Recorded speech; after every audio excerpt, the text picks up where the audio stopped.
ஒன்னு சேர பொறுப்பெடுத்து உருகும் இந்த மாது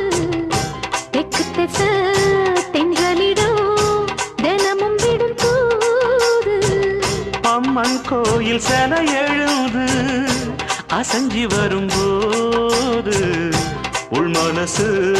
தத்தடிக்கும் உறக்கம் என்பது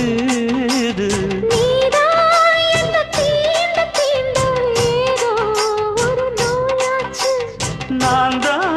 உன்னை சீண்டி சீண்டி பார்த்து ரொம்ப நாளாச்சு